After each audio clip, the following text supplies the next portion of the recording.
Hello everyone, it's Melissa, and today we will be making this Halloween necklace using Jesse James beads and soft flex. These are the supplies we will be needing for today's project. Soft flex beading wire in citrine, Halloween bead mix in haunted hayride, soft flex crimp tubes in gold, check glass fire polish 8mm light topaz, and I'm using 2 packages of those, as well as 2 packages of 3mm check fire polish in willow. Additional supplies will be 6mm jump rings, and I'm going to go ahead and mix my metals and use 2 shades of gold. A clasp of your choice, I will be using a toggle, about a 2-inch length of chain in gold, and some head pins. You will also need wire cutters, round nose pliers. For the Halloween bead mix in haunted hayride, these are the following beads I will be using. I'm going to be using all of the tassels in today's project, one of the jack-o'-lantern charms, the spacers, the pearls, little rhinestone beads, these teardrop beads, 6 of the little metallic chocolate beads, and then 2 of these little silver beads here. We're going to start by working on the tassel. Go ahead and grab your length of chain, some head pins, and we're going to go ahead and start stringing onto the beads onto the head pin.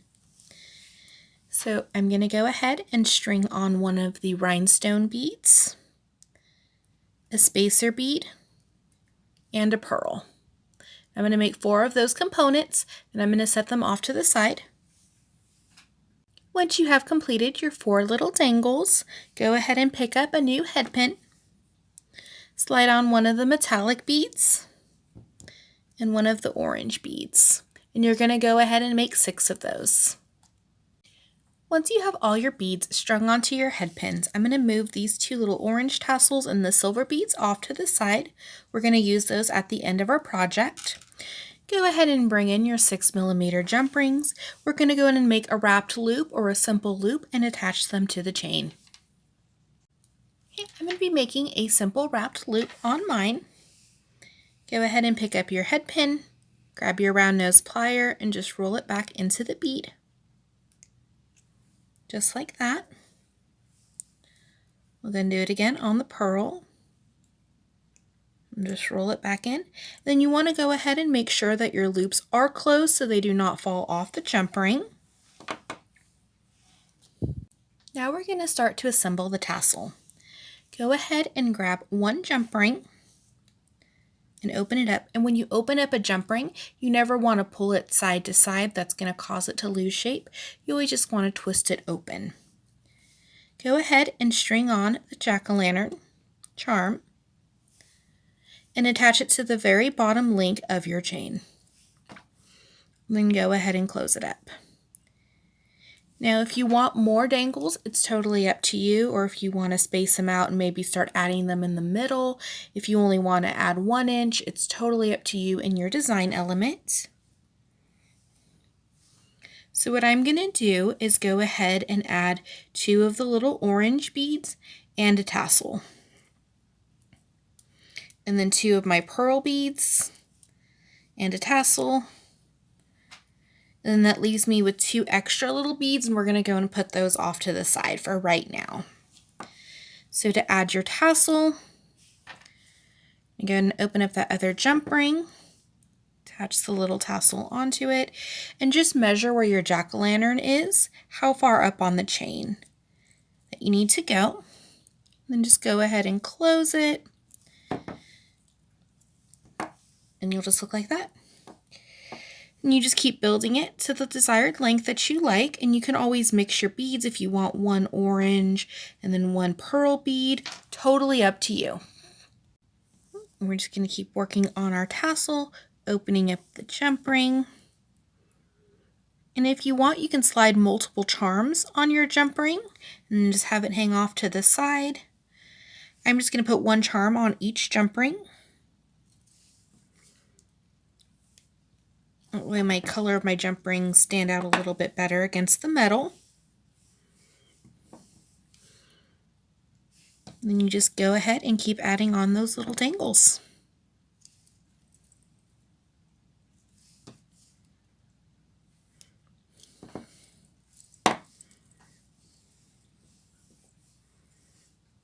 Just like that. Once you have added all of your dangles, you're going to have this beautiful tassel. Love the oranges, perfect for Halloween, just has that pumpkin spice coloring. Now if you want, you can go ahead and trim off your chain, or just go ahead and add a jump ring, and then we're going to attach that to our necklace at the very end of our project. Now we're going to start to create on our necklace. We're going to go ahead and cut 24 inches of the soft flex beading wire. And you're going to need two 24-inch lengths for each side of the necklace, but you can go ahead and cut the other length at a later time.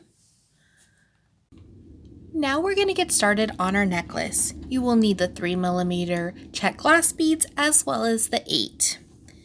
Go ahead and take your soft flex wire and string on one 8mm crystal. And then we're just going to let that go down to the middle. Then separate your wires so you have two of them, and just kind of put your thumb and finger in place to hold them. String on one 3mm crystal on each side, one 8mm fire polish, and one 3mm crystal.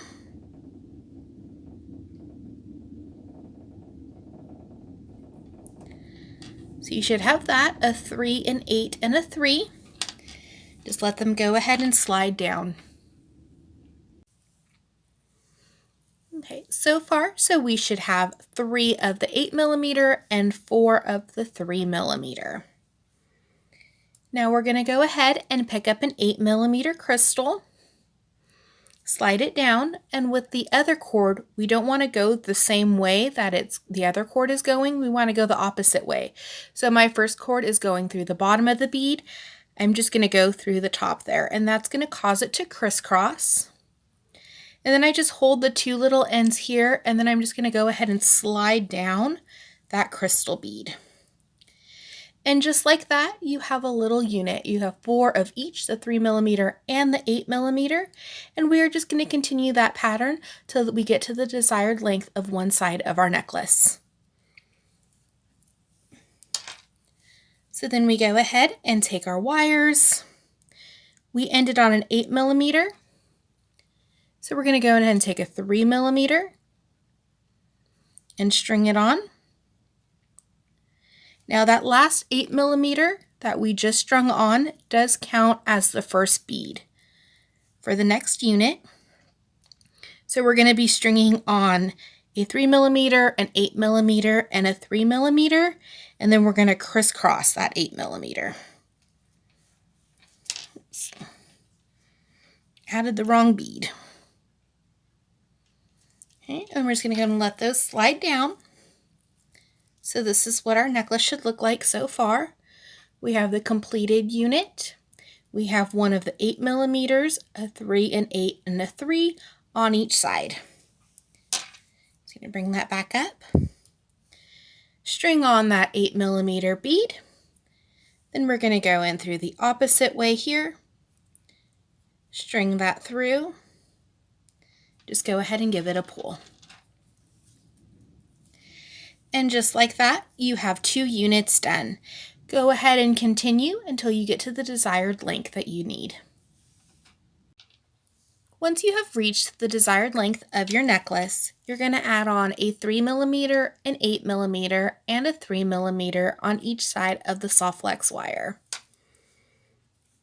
You're going to pick up a bead and string both of the cords through that bead. This just gives it a nice, neat finish and acts as a little bead stopper. Now we're ready to attach our clasp.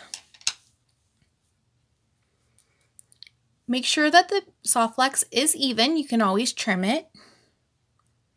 String on your crimp tubes or crimp beads.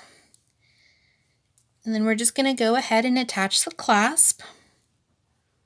And then we're just going to run back those beading wires through the crimp tubes. just like that. Then we're just going to give them a little squeeze. Okay, and then we'll just go ahead and trim off the edges. So we just completed one side of the necklace and we're going to start working on the other. Go ahead and cut another length of 24 inches of soft flex. And then we're going to go ahead and attach it to this component here. So we have one of our necklace strands going off of this bead here, and we're going to add the soft flex to this one. This is probably one of the trickier parts of the necklace, is trying to get the soft flex just through the 8mm bead and not the 3mm around it. So once we go ahead and string that through, go ahead and even up the soft flex.